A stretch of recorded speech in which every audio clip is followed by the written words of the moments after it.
मेरे प्रिय बच्चे, मनुष्य हमेशा पूर्ण होने की कोशिश करता रहता है।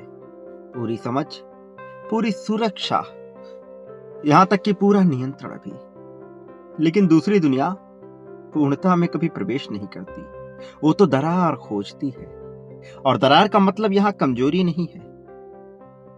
दरार का मतलब है जहां संरचना पूरी तरह बंद नहीं है।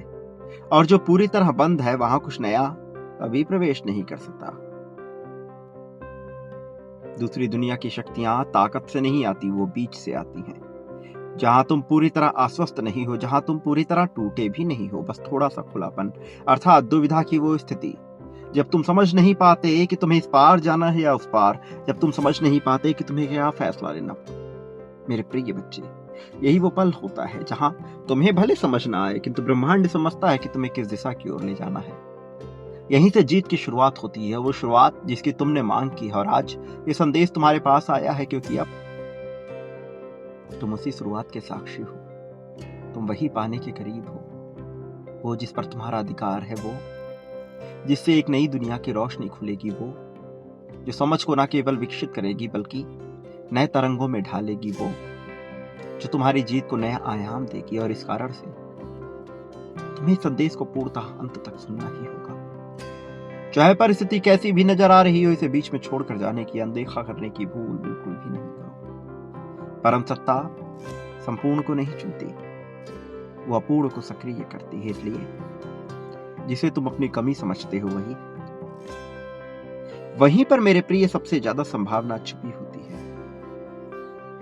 तुमने देखा होगा, जो मनुष्य खुद को बहुत सही मानता है, उसकी दुनिया धीरे धीरे सिकुड़ जाती है। और जो व्यक्ति अपनी अनिश्चितता स्वीकार करता है, उसके जीवन में अजीब विस्तार आने लगता है। वो फैलने लगता है हर ओर से, बहुमुखी ओरों से वह फैलता है। फिर चाहे वह धन के मामले में हो, प्रेम के मामले में हो, या बड़ी संभावना हो जीत के मामले में। जहां तर्क भी थोड़ा थक जाता है, यहीं पर वह बिंदु है जहां दूसरा नियम शुरू होता है।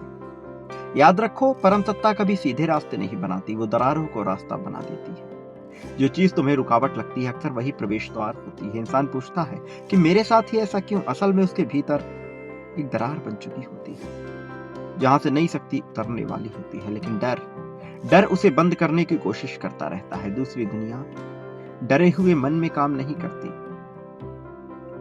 लेकिन याद रखो, टूटे हुए मन में भी नहीं। वो बीच की अवस्था चाहती है, जहां इंसान न पूरी तरह भरोसे में हो, न पूरी तरह भय में। और तुम ऐसी ही स्थिति में हो। अभी भले तुम्हें यह समझ ना आए, किंतु मैं देख रहा हूं तुम्हारी स्थिति को, मैं देख रहा हूं उन दुविधाओं को जिनसे पार होकर तुम यहां तक पहुंचे हो। परम चेतना तुम्हें स्थिर नहीं बनाती, वो तुम्हें लचीला बनाती है। कठोर चीजें टूटती हैं, लचीली चीजें रास्ता बनाती है। दूसरी दुनिया की शक्ति कभी ये नहीं कहती तैयार हो जाओ, वो तुम्हें तैयारी के बीच में छू लेती है। और वही स्पर्श तुम्हें बदल देता है। कुछ अनुभव तुम्हें कमजोर नहीं बनाते, वो तुम्हारी पुरानी संरचना में दरार डालते हैं ताकि नया भार संभाला जा सके। परम सत्ता पूर्ण सुरक्षा नहीं देती, वो सहन क्षमता बढ़ाती है। और सहन क्षमता सबसे गुप्त शक्ति है। दूसरी दुनिया उनके लिए खुलती है जो हर चीज ठीक करने की जिद छोड़ देते हैं, क्योंकि ठीक करने की जिद दरारों को बंद कर देती है। इंसान सोचता है कि उसे और मजबूत होना चाहिए, असल में उसे थोड़ा खुला होना चाहिए। परम चेतना तुम्हारे भीतर कुछ जोड़ती नहीं, वो कुछ हटाती है। और हटते ही जो बचता है, वही असल शक्ति होती है। दूसरी दुनिया की ताकत अचानक प्रकट नहीं होती, वो पहले दरारों में ठहरती है, फिर धीरे धीरे पूरा ढांचा नया बना देती है। अगर जीवन में सब कुछ बहुत स्पष्ट हो गया तो समझ लेना कुछ समय तक जादू नहीं आएगा। और अगर सब कुछ थोड़ा अस्थिर लग रहा है तो घबराना मत, यही वो अवस्था है जहां दूसरी दुनिया तुम्हें देख रही होती है। मेरे प्रिय बच्चे, तुम जो पाना चाहते हो उसी दरार से मिलेगा। ये समझ में भले ना आए, किंतु यकीन मानो, जीवन ऐसे ही चलता है और तुम्हारा जीवन इसी तर्क पे आगे बढ़ रहा है। तुम जिस जीत को पाने वाले हो, सत्ता से ऊपर है, वो परम सत्ता के करीब है, वो अद्भुत है, विलक्षण है। और इस विलक्षणता को तुम हासिल करने वाले हो। मेरे प्रिय, जीत की संभावना नजर ना आए, इसका यह अर्थ नहीं कि जीत मिलनी नहीं है। जीत मिलेगी, जीत मिलकर रहेगी, यही चेतना कहती है। तुम एक ऐसे मनुष्य हो जिसके हिस्से हर तरह की खुशी आने वाली है। तुमने क्या कुछ नहीं सहा है, और जिसने दुख सहा है, दर्द सहा है, गम पीड़ा को जिया है, उसे अब नहीं मिलेगा ऐसा, क्योंकि इसका दिल यदि पवित्र है तो, और तुम्हारा दिल पवित्र है मेरे प्रिय।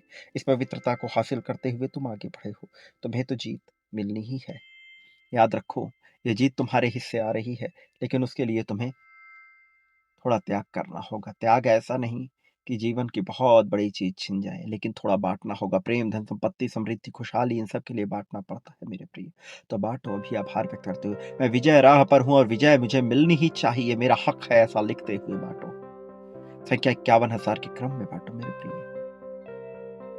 बड़ी मात्रा और बड़ी संख्या बड़ी चीजों को आकर्षित करती है, तुम्हें ये नहीं भूलना चाहिए। और तुम इसे पाते हो तो आगे बढ़ते हो, तो इसे प्राप्त करो मेरे प्रिय, इसे प्राप्त कर लो मेरे प्रिय बच्चे। संख्या 777 लिखकर अपनी जीत की पुष्टि करो और देखो कैसे चमत्कार घटित होता है।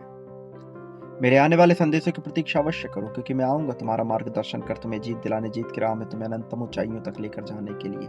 मेरे प्रिय, याद रखो, तुम इस संसार में कभी अकेले नहीं थे। मैं हर पल तुम्हारे साथ था, हर पल तुम्हारे साथ हूँ, हर पल तुम्हारे साथ रहूंगा। मेरे संदेशों के साथ जुड़े रहना।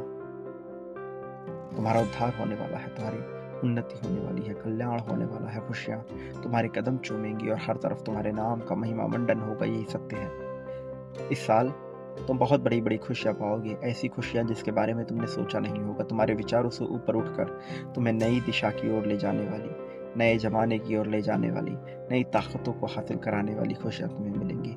प्रेम, धन, संपत्ति, समृद्धि मिलेगी। तुम्हारी कामनाएं, वासनाएं, इच्छाओं, इन सब की पूर्ति होगी और बड़ी मात्रा में होगी मेरे प्रिय।